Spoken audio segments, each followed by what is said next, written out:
తొలి రోజునే కీలక ఒప్పందం. సింగపూర్ ఐటీఈతో స్కిల్ యూనివర్సిటీ ఎంఓయు. నైపుణ్యాల అభివృద్ధికి పరస్పర సహకారం. ముఖ్యమంత్రి విదేశీ పర్యటనకు తొలి రోజునే విశేష స్పందన లభించింది. పర్యటనలో భాగంగా తెలంగాణ రైజింగ్ టీం శుక్రవారం సింగపూర్లో పర్యటించింది. సీఎం రేవంత్ రెడ్డి వెంట ఐటీ పరిశ్రమల శాఖ మంత్రి డి శ్రీధర్ బాబు, పరిశ్రమల శాఖ ముఖ్య కార్యదర్శి Jayesh Ranjan, TGIIC MD Vishnuvardhan, CM ప్రత్యేక కార్యదర్శి Ajit Reddy, Young India Skill University vice chancellor VLVSS Subbarao ఈ టీంలో ఉన్నారు.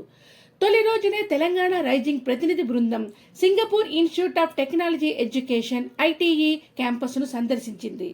అక్కడ నిర్వహిస్తున్న స్కిల్ డెవలప్మెంట్ కోర్సులు, అధునాతన సదుపాయాలను పరిశీలించింది. అక్కడ శిక్షణ అందిస్తున్న దాదాపు 20 రంగాలకు చెందిన నిపుణులు, కాలేజీ సిబ్బందిని కలిసి మాట్లాడారు. అనంతరం ఐటీఈ ఉన్నతాధికారులతో ముఖ్యమంత్రి బృందం చర్చలు జరిపింది.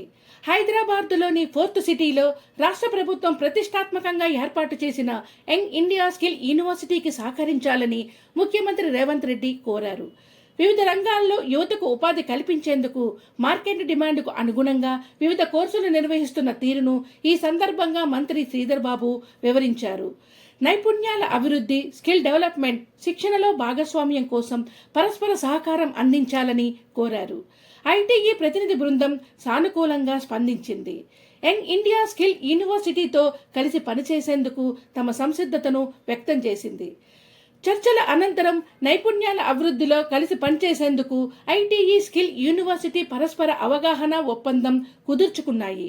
ఈ ఒప్పందంపై university VC Subbarao, Singapore ITE ప్రతినిధి బృందం తరపున academic and admin services deputy director Parvinder Singh, IT education services deputy director Fabian Chiang సంతకాలు చేశారు. త్వరలోనే ఐటీఈ ప్రతినిధి బృందం హైదరాబాద్ను సందర్శించనుంది.